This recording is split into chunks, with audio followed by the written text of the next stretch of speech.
राहुल जी का स्वागत है। हमारे साथ राजस्थान के मुख्यमंत्री अशोक गहलोत जी, छत्तीसगढ़ के मुख्यमंत्री भूपेश बघेल जी, हेलो,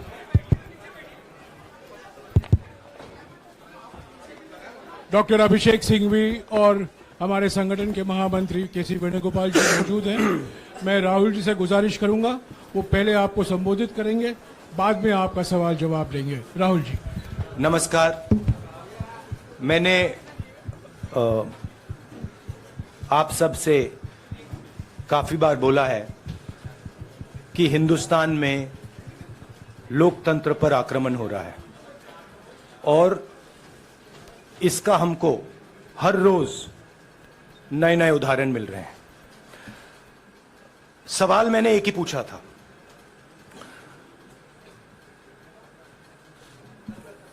फाउंडेशन पे जाता हूं, अदानी जी की शेल कंपनीज हैं, अदानी जी की शेल कंपनीज हैं, उसमें 20,000 करोड़ रुपया किसी ने इन्वेस्ट किया। अदानी जी का पैसा नहीं है, का पैसा नहीं है। अदानी जी का इंफ्रास्ट्रक्चर बिजनेस है, पैसा किसी और का है। सवाल यह है, ये जो 20,000 करोड़ रुपए हैं, ये किसके हैं? यह सवाल मैंने पूछा। मैंने पार्लियामेंट हाउस में प्रूफ देके, जो मीडिया रिपोर्ट से मैंने निकाला, अदानी जी और नरेंद्र मोदी जी के रिश्ते के बारे में डिटेल में बोला। रिश्ता नया नहीं है, रिश्ता पुराना है। जब नरेंद्र मोदी जी गुजरात के सीएम बने थे, तब से रिश्ता है और उसके बहुत सारे पब्लिक प्रूफ्स हैं। हवाई जहाज में मैंने फोटो दिखाई, नरेंद्र मोदी जी बड़े कंफर्ट में बैठे हुए थे अपने दोस्त, अपने मित्र के साथ। पार्लियामेंट में मैंने दिखाई। यह सवाल मैंने पूछा।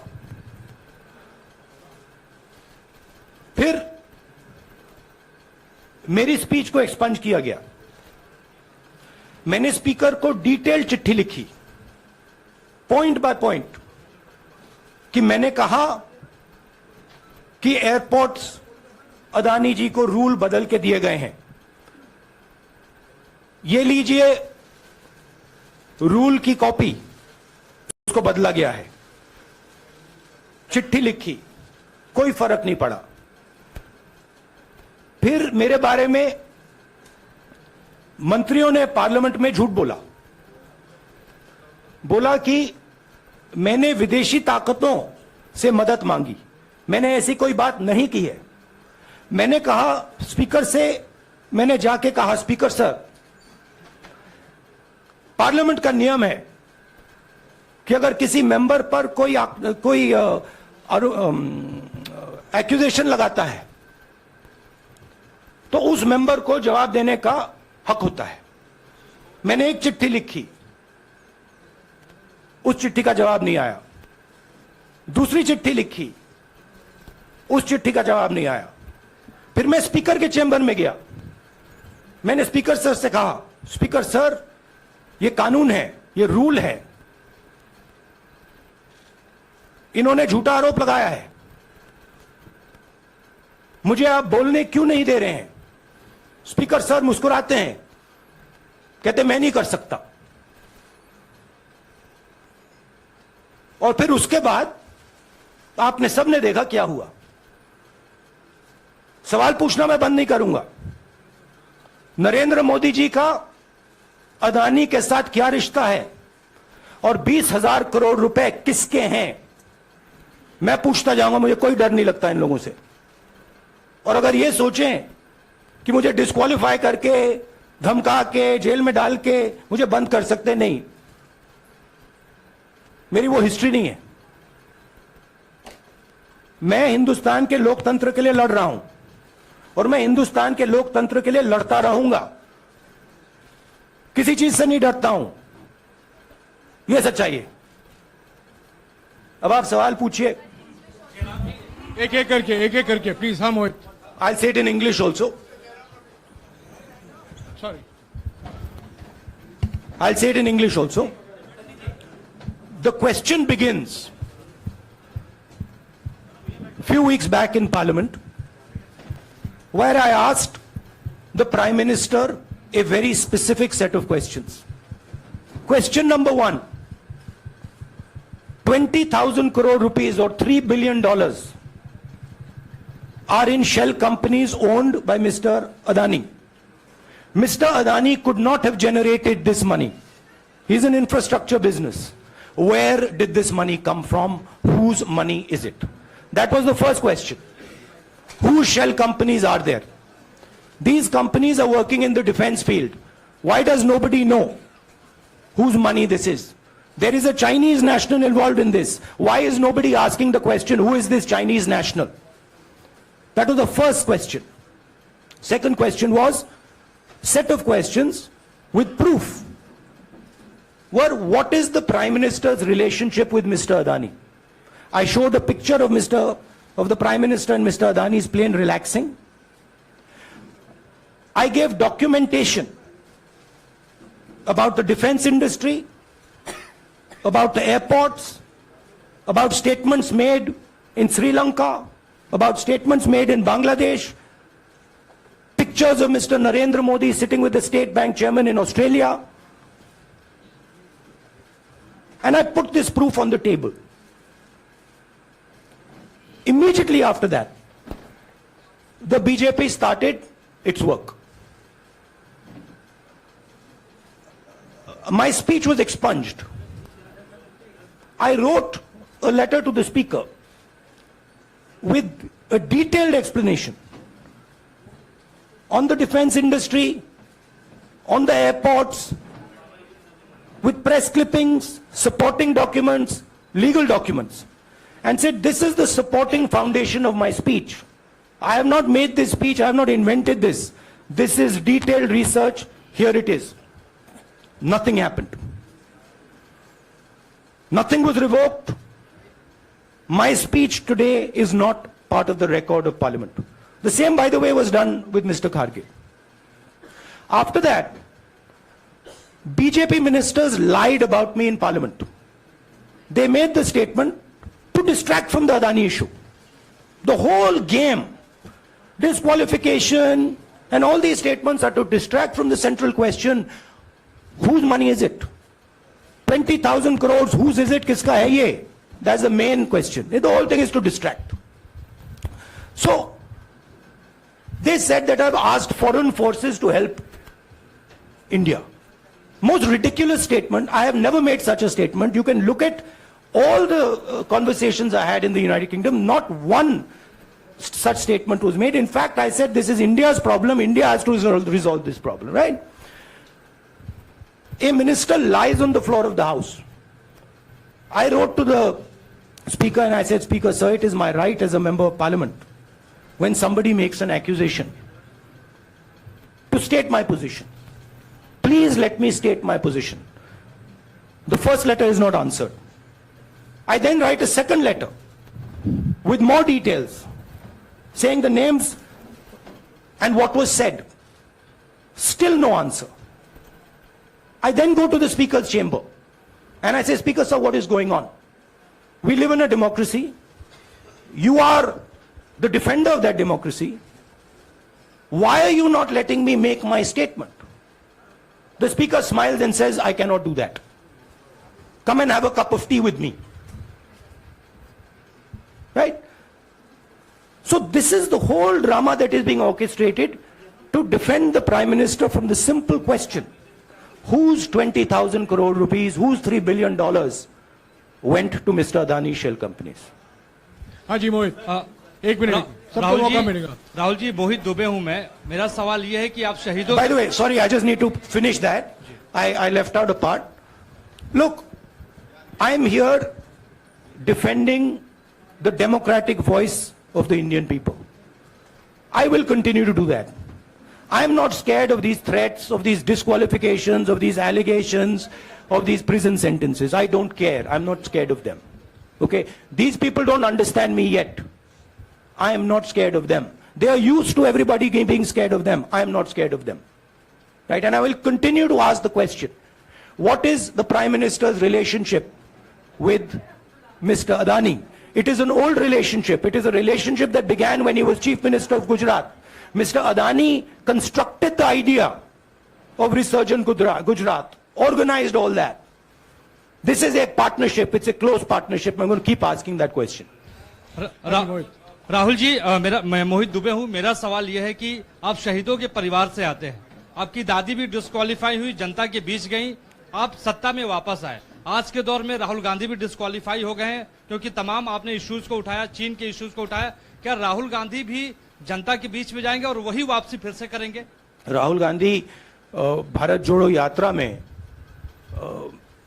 4.5 महीने जनता के बीच में रहेंगे और वो मेरा काम है, वो मैं करता जाऊंगा। हाँ जी, अनवर। आज के हिंदुस्तान में जो पहले राजनीतिक पार्टियों को सपोर्ट मिलती थी, मीडिया से मिलती थी, बाकी इंस्टीट्यूशन से मिलती थी, वो नहीं मिलती है। तो ऑपोजिशन की पार्टीज को एक ही रास्ता है, जनता के बीच में जाने का। हाँ जी, अनवर। सर, भारतीय जनता पार्टी ने आप पर ओबीसी समुदाय के अपमान का आरोप लगाया है। इस पर आप क्या जवाब देना चाहेंगे भारतीय जनता पार्टी को? मैं पिछले भारत जोड़ो यात्रा में, आप मेरी कोई भी स्पीच देख लीजिए, मैं वहां कह रहा हूं सब समाज एक हैं, सबको एक साथ चलना चाहिए, भाईचारा होना चाहिए, नफरत नहीं होनी चाहिए, हिंसा नहीं होनी चाहिए। तो मेरी पोजीशन बिल्कुल क्लियर है। ये ओबीसी का मामला नहीं है, ये नरेंद्र मोदी जी और अदानी जी के रिश्ते का मामला है। 20,000 करोड़ रुपए जो अदानी जी को पता नहीं कहां से मिले, उसके बारे में मैं सवाल पूछ रहा हूं और उसका जवाब चाहिए। बीजेपी ध्यान को भड़काने की कोशिश करती है, कभी ओबीसी की बात करेगी, कभी विदेश की बात करेगी, कभी कुछ और बात करेगी, कभी डिस्क्वालिफिकेशन की बात करेगी, मगर सवाल यही है 20,000 करोड़ रुपए, $3 बिलियन किसका था? संजय मिश्रा। और वो अदानी का पैसा नहीं हो सकता। संजय मिश्रा।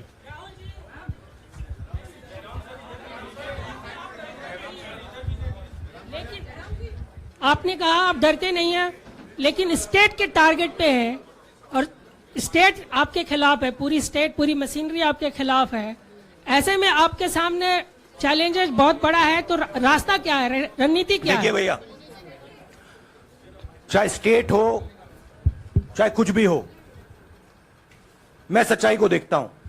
मुझे और किसी चीज में इंटरेस्ट नहीं है, मैं सच्चाई बोलता हूं।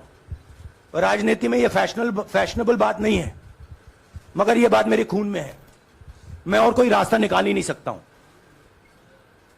तो मेरा काम यह है, यह मेरी तपस्या है, जीवन की तपस्या है, उसको मैं करता जाऊंगा। चाहे मुझे डिस्क्वालीफाई करें, मारे पीटे, जेल में डाले, मुझे कोई फर्क नहीं पड़ता। मुझे अपनी तपस्या करनी है।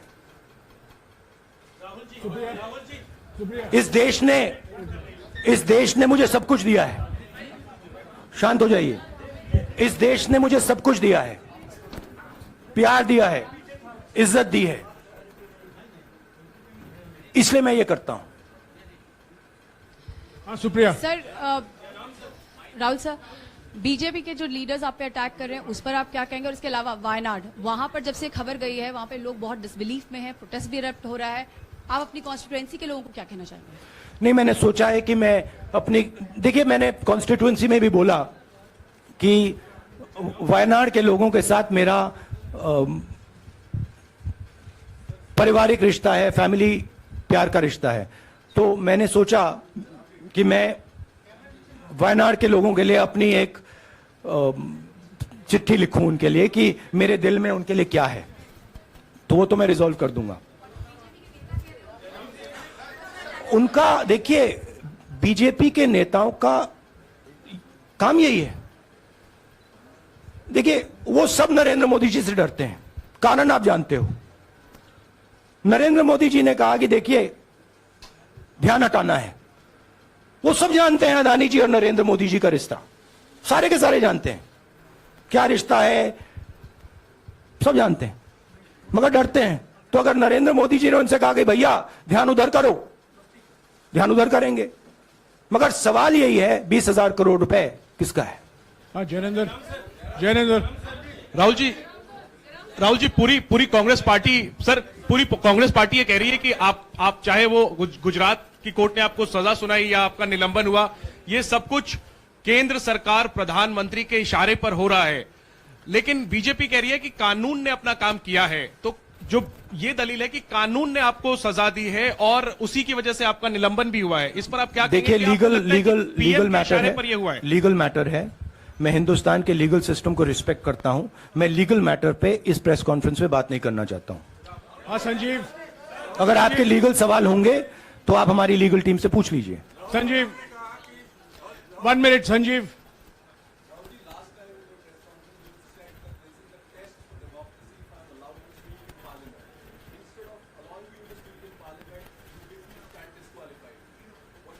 No, look, please understand why I have been disqualified. I've been disqualified because the Prime Minister is scared of my next speech. He's scared of the next speech that is going to come on Adani, right? I've seen it in his eyes.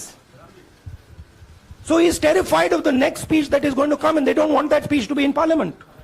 That's the issue. That is why, first the distraction, now the disqualification. Please don't be confused about this matter.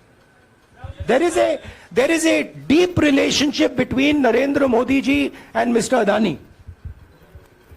There is a question. 20,000 crore rupees have suddenly arrived in Mr. Adani's shell companies. Where has this money come from? Whose money is it? It is, some of these companies are defense companies.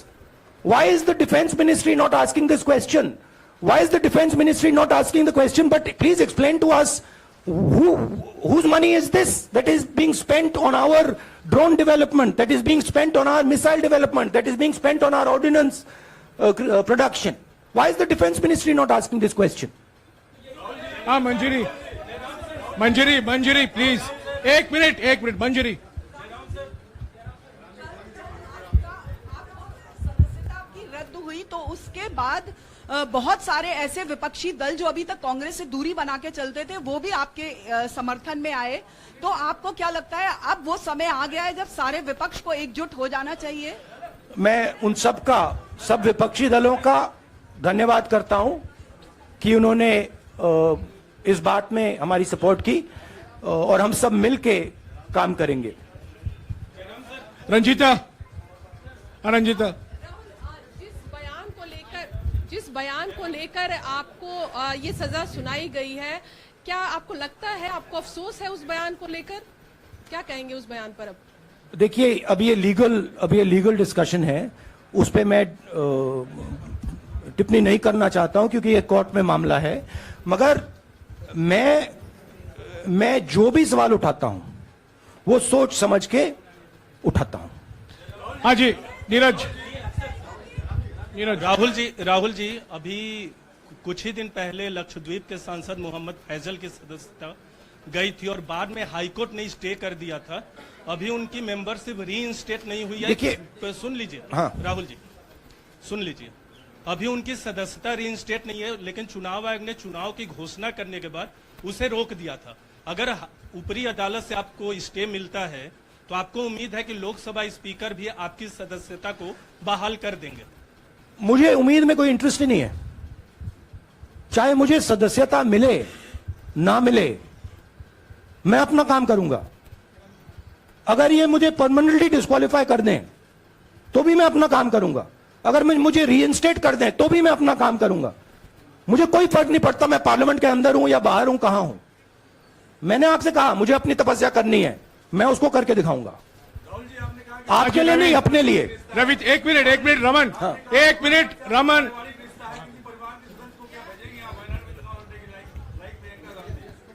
It is not up to me, it is up to Congress president कौन जाएंगे। राहुल जी मेरा सवाल,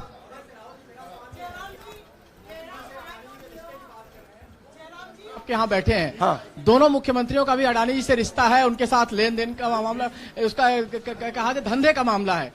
लेकिन क्या धंधे का मामला क्या बात कर रहे हैं ये धंधा रोकेंगे ये लोग? जिनके पास जो भी स्टेट का उनके साथ नाता है, जो भी बिजनेस चल रहा है, वो बिजनेस रोका जाएगा क्या? देखिए, सिंपल सी बात है, आप डिस्ट्रैक्ट करने की कोशिश मत कीजिए। 20,000 करोड़ रुपए अदानी जी की शेल कंपनीज में कहां से आए? आप इंक्वायरी कीजिए। अगर बात निकली कि हमारे चीफ मिनिस्टर का पैसा है तो इनको जेल में डाल दीजिए। अगर बात निकली तो किसी और का पैसा है तो उसको जेल में डालिए। हाँ Siddharth sir, Rahul sir, please Rahul madam sir. 1 minute. Madam आप लोकतंत्र को बीच में मत समझिए। बोलिएगा, प्लीज। ये जो पैनिक रिएक्शन इन्होंने किया है नरेंद्र मोदी जी ने, इससे सबसे ज्यादा फायदा मिलेगा विपक्ष को। ये इन्होंने हमें हथियार पकड़ा दिया है। ये आप बात समझिए। ये मोदी जी पैनिक में आ गए कि बात निकल जाएगी, ये 20,000 करोड़ रुपए किसके हैं, डर गए, घबरा गए, इन्होंने पूरा सीक्वेंस शुरू कर दिया। ये विपक्ष को सबसे बड़ा इन्होंने हथियार दिया है राहुल जी, क्योंकि जनता के माइंड में अब एक सवाल आ गया है कि जनता जानती है कि अदानी जी भ्रष्ट व्यक्ति है।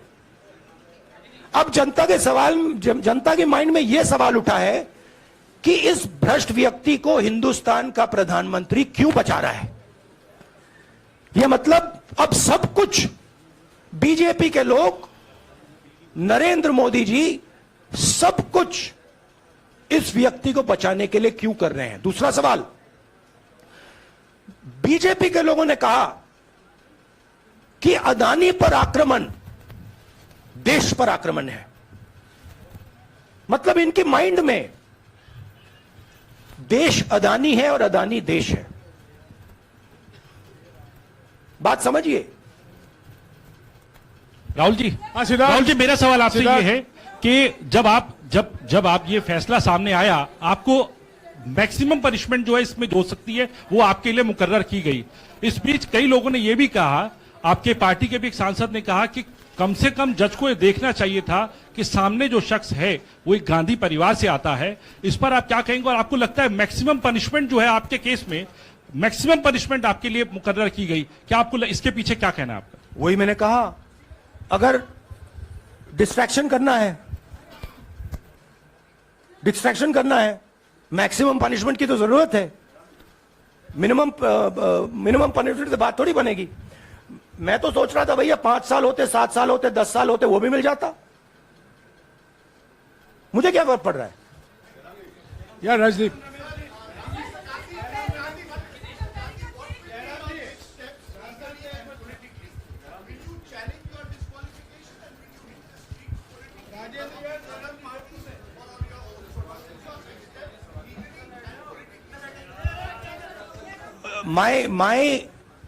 I have only one step, and that step is to fight for the truth in this country and to defend the democratic nature of this country that is under. Please let me finish, Rajdeep, unless you want to answer it for me. You do that also sometimes. Yeah. So my job, as I see it, is to defend the democratic nature of this country. And I will do whatever I have to do to defend the democratic nature of this country. What does that mean? That means defending the institutions of this country. That means defending the voice of the poor people of this country. That means telling the people of this country the truth about people like Mr. Adani, who are basically exploiting the relationship they have with the Prime Minister. Yeah, Pallavi, please 1 second. Let's go. Look, see, these are legal matters. It makes me no difference. I told them, it makes me no difference if I'm disqualified, not qualified, whatever. It makes me no difference. Disqualify me for life. Put me inside jail. I will keep going. I will not stop. Mr. Gandhi, Yeah, Mr. Pallavi. Gandhi, 2 things here. One, are you worried or apprehensive about the political relevance of, say, the opposition and the Congress? Do I look party worried to post? you? One. Second, Do I look worried to you? I'm excited.